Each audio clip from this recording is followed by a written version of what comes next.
Infrastructure schemes, ये जो minorities के लिए इंफ्रास्ट्रक्चर स्कीम इन्होंने बनाई है, MSDP multi sectoral development plan ये बनाया है, जो कि माइनॉरिटीज़ में इन्होंने 91 डिस्ट्रिक्ट को आइडेंटिफाई किया और कहा कि इसमें हम कर रहे हैं। लेकिन हर जगह से शिकायत ये आई कि डिस्ट्रिक्ट में तो हो रहा है, लेकिन उस डिस्ट्रिक्ट में जहाँ माइनॉरिटीज़ नहीं रहती हैं वहाँ हो रहा है। Even ministry of minority affairs, planning commission सब मानते हैं इस बात को, वो कह रहे हैं हाँ हमारे पास भी ऐसी रिपोर्ट आई है। और मैं तो खुद ही नेशनल लेवल मॉनिटर था, मैं खुद ही आपको बता रहा हूँ। हर्षवर्धन ने भी अपनी रिपोर्ट में यही लिखा है पूरा सर्वे करने के बाद। तो इस वजह से इसका इलाज ये है कि बजाय डिस्ट्रिक्ट को बनाने के विलेज को, रूरल एरिया में विलेज को और अर्बन एरिया में वार्ड को आप यूनिट ऑफ प्लानिंग बनाए, यूनिट ऑफ इम्प्लीमेंटेशन बनाए। लेकिन बहुत कहने सुनने से आप सुना है प्लानिंग कमीशन ने गालिबन ये किया है, करने जा रहे हैं, ब्लॉक को बनाने जा रहे हैं, तो आसमान से गिरा खजूर में लटका, लेकिन अभी उसका भी कोई ऑर्डर नहीं निकला। लेकिन होना ये चाहिए actually that it should be for village and for ward. और देखिए एक चीज ये थी कि साहब पुलिस में भर्ती मुसलमानों के लिए सच्चर कमेटी ने भी कहा और मिश्रा कमीशन ने भी कहा कि मुसलमानों के लिए पुलिस में भर्ती के लिए खासतौर से ध्यान करना चाहिए, स्पेशल एफर्ट करने चाहिए वगैरह वगैरह। उसका उल्टा कर दिया गवर्नमेंट ने। इसी गवर्नमेंट ने अपने टेन्योर के दौरान ही 2011 में एक ऑर्डर निकाला कि हमें हर साल जो IPS का इम्तिहान होता है, सिविल सर्विसेज का इम्तिहान, उसमें कोई 120, 122, 130 IPS ऑफिसर लिए जाते हैं। उसके अलावा इन्होंने कहा कि हम 1400 IPS ऑफिसर और रिक्रूट करेंगे। लेकिन साथ में ये भी कह दिया कि उनके लिए जनरल एग्जामिनेशन ओपन नहीं होगा जैसे सिविल सर्विस का होता है। क्या होगा उनके लिए? उनके लिए होगा कि साहब जो लोग फौज में, एयरफोर्स वगैरह में हैं, एक सर्टेन लेवल के ऊपर मेजर या कैप्टन, वो इम्तिहान में बैठ सकते हैं 5 साल से। या सेंट्रल पुलिस ऑर्गेनाइजेशन है, CISF है, BSF है, CRPF है, इसमें जो लोग असिस्टेंट कमांडेंट हो कम से कम 5 साल से, वो बैठ सकते हैं इस इम्तिहान में। और डिप्टी SP हो स्टेट में तो बैठ सकते हैं। स्टेट में डिप्टी SP तो बिल्कुल बेकार है, क्योंकि उसमें 35 साल की कैद लगा रखी है इस इम्तिहान में, 35 साल के बाद ही बनता है वो डिप्टी SP, तो वो तो गया। बाकी इन दोनों जगहों के ऊपर सच्चर कमेटी पहले ही मालूम कर चुकी है कि वहाँ 1% से ज़्यादा मुसलमान है ही नहीं फौज में या सेंट्रल पुलिस ऑर्गेनाइजेशन में। तो जहाँ मुसलमान है ही नहीं 1% से ज़्यादा, अगर आप उसको कहेंगे कि वो लोग एलिजिबल हैं इम्तिहान देने के लिए, तो इम्तिहान में बैठने वालों में 1% से कम मुसलमान होगा। तो जब 1% से कम मुसलमान होगा तो कितने सेलेक्ट होंगे? जब 13% पूरे सबके लिए छूट है सिविल सर्विस में, तब वहाँ 2.5% का सिलेक्शन होता है। तो जब 1% ही बैठने की इजाज़त होगी मुसलमान को, तो फिर कितना सिलेक्शन होगा? 0 होगा। या गिनती पे आप 2-4 गिन लीजिए 1400 में से। तो उसके ऊपर फिर कोर्ट में बहुत लोग गए, हम लोग भी गए थे, बहरहाल वो कोर्ट से स्टे हो गया है। लेकिन सेंट्रल गवर्नमेंट उस पर लगी हुई है। उन्होंने नहीं कहा कि साहब इसको स्क्रैप कर दिया, हमने खत्म कर दिया। हालांकि वो कहा सुना गया था और मालूम हुआ था प्राइम मिनिस्टर करेंगे, मगर किया नहीं अब तक उन्होंने। सेंट्रल गवर्नमेंट का स्टैंड वही है अभी कि नहीं यही होना चाहिए।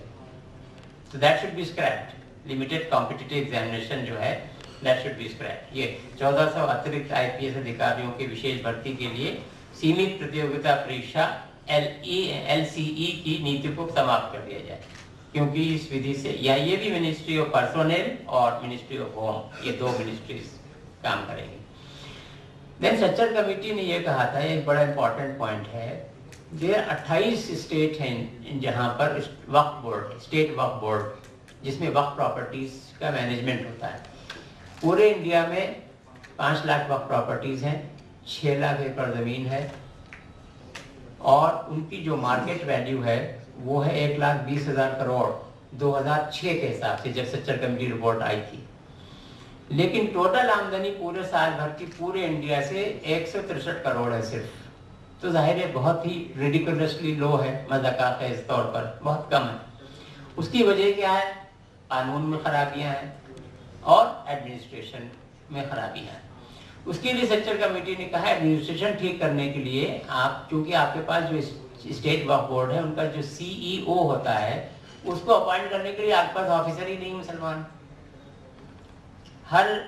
उसने JPC ने लिखा अपनी रिपोर्ट में कि हर चीफ मिनिस्टर ने उसे बताया कि हमारे यहाँ मुसलमान ऑफिसर होता ही नहीं है CEO अपॉइंट करने के लिए सीनियर लेवल का।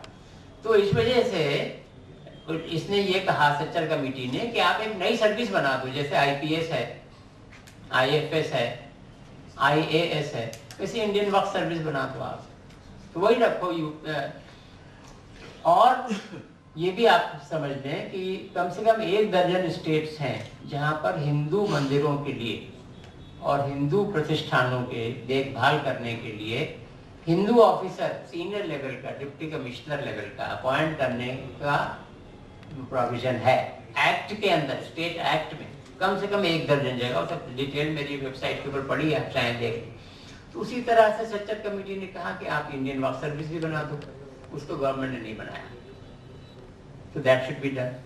वो उसका नतीजा मालूम है क्या? नतीजा ये है कि हमने राइट टू इंफॉर्मेशन एक्ट में मालूमात किया सारे 28 वक्फ बोर्डों से कि पिछले 10 साल में जो लोग आपके यहाँ बने CEO, उनकी बैकग्राउंड क्या थी। तो पता ये चला कि जानवरों का डॉक्टर और रिटायर्ड नायब तहसीलदार, रिटायर्ड प्राइमरी स्कूल के टीचर, ये लोग हैं वहाँ CEO, as against senior IAS officers who are managing the affairs of Hindu temples and endowments. Kashi Vishwanath मंदिर का जो ट्रस्ट है वो यूपी के एक्ट में लिखा हुआ है कि 5 principal secretaries to the government of UP will constitute the committee for that, and divisional commissioner of Varanasi and district magistrate of Varanasi will be the secretary and the joint secretary. तो वहाँ वो है, हमारे यहाँ नायब तहसीलदार है। क्यों मुसलमान है नहीं, तो उसी सोल्यूशन ये है, मगर वो मान के नहीं देते किस तरह से। ये देखिए मैं आपको दिखा रहा हूँ, Hindu religious endowments are manage by Hindu additional commissions etcetera who are specially recruited. और एडवर्टीजमेंट में लिखा होता है, पब्लिक सर्विस कमीशन के एडवर्टीजमेंट में दैट शर्त ये है कि वो हिंदू हो, उसमें हमें कोई प्रॉब्लम नहीं है, इसलिए कि जिस मजहब का वो है एंडाउमेंट है वही से संभालेंगे लोग, ठीक है, उसमें नो प्रॉब्लम। बट देखिए हमारे अपने मुसलमानों के प्रोविजन ही नहीं है ऐसा। ये देखिए बहुत पहले मीडिया में बहुत डिटेल में आया था कि सच्चर सॉट ए डेडिकेटेड वक्फ कार्डर, गवर्नमेंट सेड नो। जबकि ये काम पार्लियामेंट के सिंपल से रेजोल्यूशन से हो सकता है, कोई दिक्कत नहीं है इसके अंदर। पार्लियामेंट का सिंपल रेजोल्यूशन, इनफैक्ट इसमें आर्टिकल 312 में आ गया है कि उससे ये काम हो सकता है, नई सर्विस क्रिएट हो सकती है।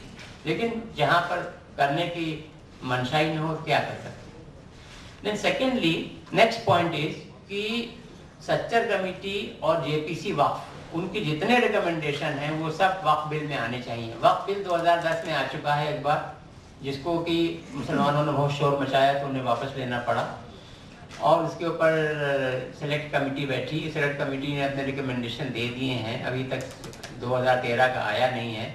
लेकिन ये कहा नहीं सकता कि भाई क्या उसके अंदर 20 पॉइंट्स थे ऐसे जो JPC के सच्चर कमेटी के जो कि एक्सेप्ट नहीं हुए थे, वो सब के सब एक्सेप्ट होने चाहिए। एक चीज देखिए मैं आपको यहाँ दिखा रहा हूँ, ये उसका सच्चर कमेटी का ही पेज है ये।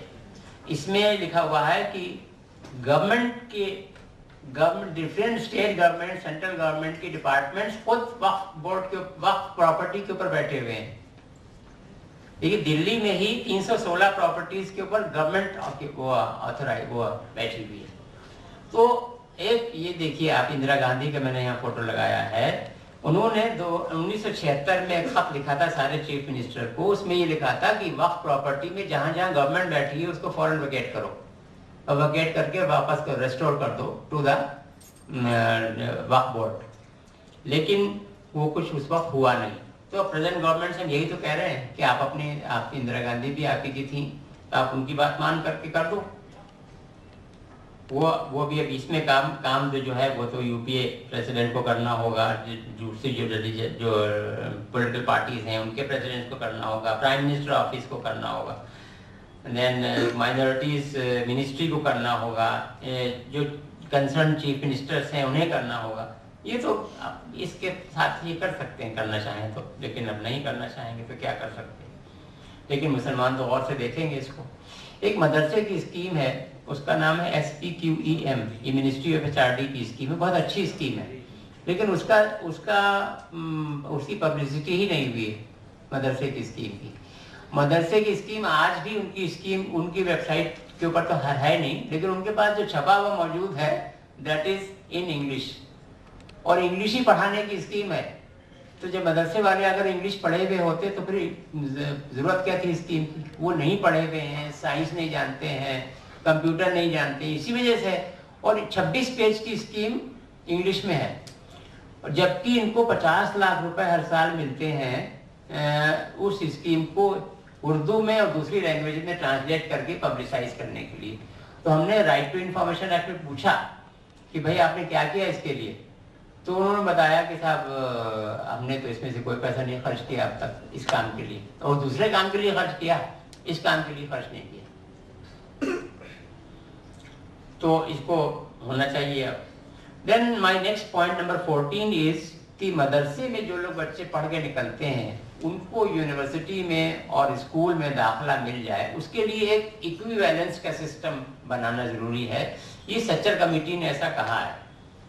उसके लिए मिनिस्ट्री ऑफ एचआरडी ने बहुत पहले यूजीसी को कहा कि आप यूनिवर्सिटी लेवल पे ये काम करें, और national institute of open schooling को कहा कि आप स्कूल लेवल पे ये काम करें, स्कीम बनाएं।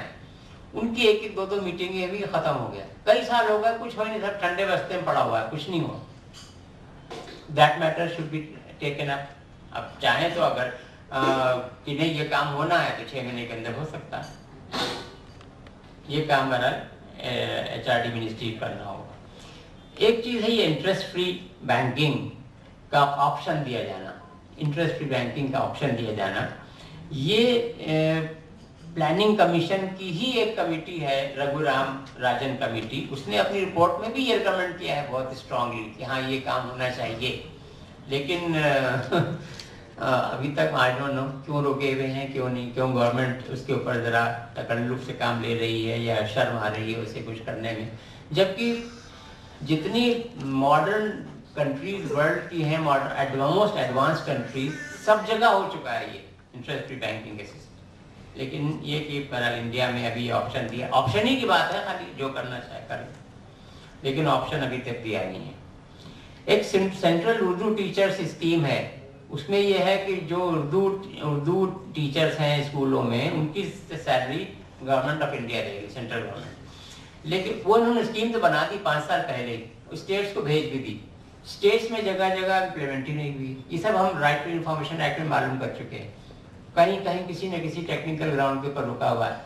एचआरडी मिनिस्ट्री से हमने कहा कि साहब ये स्टेट में हुआ नहीं है, तो कह रहे हम क्या करें, नहीं हुआ। तो ये तो थोड़ी है, this is not a welfare state. तो आप फॉलो अप करिए ना उसको कि भाई नहीं हुआ तो आप कहाँ मामला अटका हुआ है, क्यों अटका हुआ है, तो इसके ऊपर उसको फॉलो अप जो है ये हुआ नहीं है। सेंट्रल उर्दू टीचर्स स्कीम के सिलसिले में इसकी निगरानी नहीं हुई। देन सच्चर कमेटी ने कहा था कि इक्वल अपॉर्चुनिटी कमीशन बनाया जाए। इक्वल अपॉर्चुनिटी कमीशन बनाने के सिलसिले में एक एक्सपर्ट कमेटी बनी थी, और वो कमेटी अपनी रिपोर्ट आज से 4 साल पहले दे चुकी कि इक्वल अपॉर्चुनिटी कमीशन में कैसे बनना चाहिए, उसकी मोडालिटीज उसकी क्या क्या है। लेकिन ये कि उसके ऊपर आज तक अमल ही नहीं हुआ, पलट कर 3 साल गुजर गए, 3 साल से ज्यादा, 4 साल गुजर चुके हैं, अब तक कुछ नहीं हुआ। इक्वल शायद ये इंतजार कर रहे हों कि इलेक्शन जब बिल्कुल सर पे आ जाए और अनाउंस हो जाए तब कर दो। तो भाई कब तक आप इस तरह से 10 साल हो गए है ना, 5 साल पहले, फिर 5 साल बाद में, और एक्सपर्ट कमेटी भी बैठ चुकी, 4 साल फिर गुजर गए, तब कहे का इलेक्शन ये पे इंतजार कर रहे हो भाई। ये कोई मुसलमानों से मोहब्बत की बात थोड़ी। समान अवसर आयोग, इसका गठन अभी तक उन्होंने नहीं किया। ये काम तो अल्पसंख्यक मंत्रालय का है, मिनिस्ट्री ऑफ माइनॉरिटी अफेयर्स का।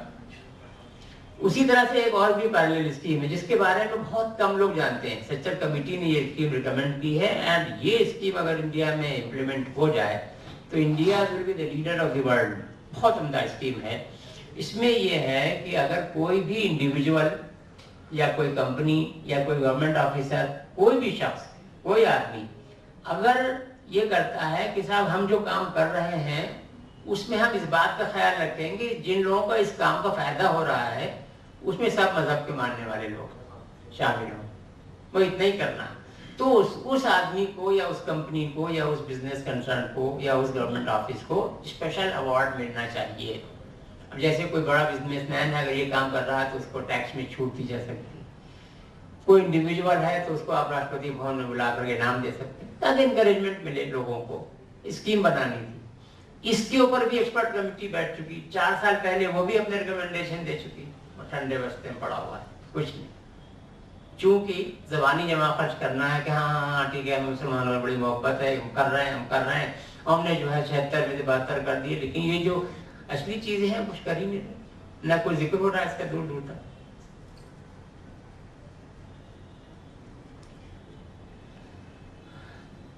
These were the 18 major points. Otherwise, 2 इसके subsidiary points हैं, वो ये है कि the government should involve Muslim beneficiary groups in the planning and oversight of projects. जो भी स्कीम बना रहे हैं उसके इम्प्लीमेंटेशन के लिए, इवन स्कीम बनाने के लिए और उसके बाद स्कीम को इम्प्लीमेंट करने के लिए, उसमें जो उसके बेनिफिशियरी ग्रुप्स हैं जिन लोगों को फायदा होना है, यानी कि मुस्लिम कम्युनिटी, उनको तो इन्वॉल्व करिए। वो इन्वॉल्व होते ही नहीं है। इवन पूरे मिनिस्ट्री ऑफ माइनॉरिटी अफेयर्स में, पूरी मिनिस्ट्री में ऑफिसर या स्टाफ दर्जनों दायरे हैं, तो उसके अंदर 1 या 2 आपको मुसलमान मिलेंगे। इवन उसके अंदर भी ये हाल है। और कहीं जो इसके इम्प्लीमेंटेशन और पॉलिसी फॉर्मुलेशन वगैरह में मुसलमानों का इन्वॉल्वमेंट जो है वो होना चाहिए।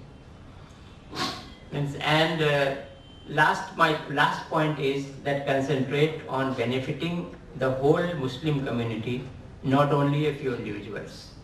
आज़ादी के बाद से लेके आज तक ये होता चला आ रहा है कि जो भी गवर्नमेंट पावर में होती है, कहीं भी सेंटर में या स्टेट में, उसके चारों तरफ जो है कुछ मुसलमान रहते हैं जो कि पर्सनल टच ताल्लुकात वगैरह होते हैं, जिसकी बुनियाद के ऊपर उनको कुछ पर्सनल एडवांटेजेस गवर्नमेंट से होते हैं।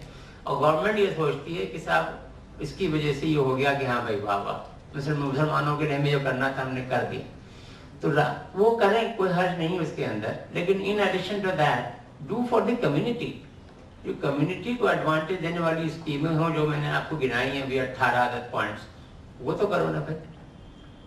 Why to restrict here the activity till this. बस ये मुझे बातें अर्ज करनी थी। एक बार फिर से मैं आपको बता दूं कि ये पूरा प्रेजेंटेशन जो है वो आपको बैग्स जो दिए, अलीम साहब एक बैग आपको दे, तो जो बैग्स उसके अंदर हमने हिंदी, इंग्लिश, उर्दू तीनों में कर दिया है। इसको छपा हुआ मौजूद है, वेबसाइट पर भी मौजूद है, और ये प्रेजेंटेशन भी वेबसाइट के ऊपर मौजूद है, इन तीनों वेबसाइट्स के ऊपर, और पॉइंट वाइज अलग से भी डाल दिया है। उसके अलावा आप अगर अपना ईमेल एड्रेस हमें देंगे तो हम आपको इमीडिएटली अभी मैं यहाँ से फॉरवर्ड भी कर दूंगा, ताकि आपको दोबारा टाइप कुछ नहीं करना पड़े इसके अंदर। That's all I have to say. Thank you very much, and I also said thanks to all those sources from their photos and other inputs have been taken in this presentation, and I wish that the media, through media, this matter reaches out to the government and they activate themselves. लेकिन ये बात तय है कि Muslim community will take a note of it while voting for the next elections, because Muslim community का एक अपना अलग सिस्टम है। Most of them read Urdu newspapers, और उर्दू न्यूज़पेपर्स बहुत बड़ी तादाद है उनकी, तो वो आपस में बातचीत चलती रहती है। तो जाहिर है ये सब जो मैंने आपको पॉइंट बताए, ये उर्दू मीडिया में तो बहुत दिनों से चलते चले आ रहे हैं, तो वो तो जाहिर है दे आर क्वाइट अवेयर, और उसका फर्क तो वो असर पड़ेगा। खाली ये नहीं, ऐसा कुछ नहीं है कि साहब अगर संघ परिवार को वोट नहीं देंगे, मुसलमान नहीं देना चाहते हैं, ज़ाहिर नहीं देना चाहते, तो फिर अलावा हमारे कहाँ जाएंगे, ऐसा नहीं। तो ये तो अभी 6 महीने हैं, काम करके दिखाइए, फिर वोट लीजिए। It's as simple। तो ये जो है पूरा यूपीए के लिए बनाया आपने, तो क्या ये चीज़ें जो आपने, जो उनके जो जिम्मेदार हैं, जो सीनियर लीडर्स हैं, उनको तो बताया है, इसको भेजा है कोई? ये हम बहुत दिनों से कर रहे हैं एक्चुअली। बिल्कुल सही पूछा आपने। एक कोई साल भर पहले एक प्रोग्राम हुआ था यहाँ जाकिर हुसैन कॉलेज के ऑडिटोरियम में, उसमें कपिल सिब्बल साहब थे, तो उसमें मुझको बुलाया गया था क्रिश्चियन कमेटी के ताल्लुक से वो प्रोग्राम था, and I was told to be the key speaker, keynote speaker. तो मैंने उनसे कह दिया था कि आप आप देख लो साहब, मैं वहाँ ताली बजाने या हार पहनाने नहीं आ रहा, मैं तो बताऊंगा आकर के कि सच्चर कमेटी की रिपोर्ट तो इम्प्लीमेंट हुई नहीं है इस तरह से। तो उन्होंने कहा ठीक है आप आइए। उन्होंने कहा कि ये भी शर्त है कि वो बैठ के सुने का प्रिंसिपल साहब। खैर उन्होंने सुना, मैंने 18-20 पॉइंट बताए उनको, तो वो बहुत नाराज हुए थे कि मुझे अलग से आगे चुपके से बता देना था। तो मैंने कहा भाई तो हम तमाम दसियों बार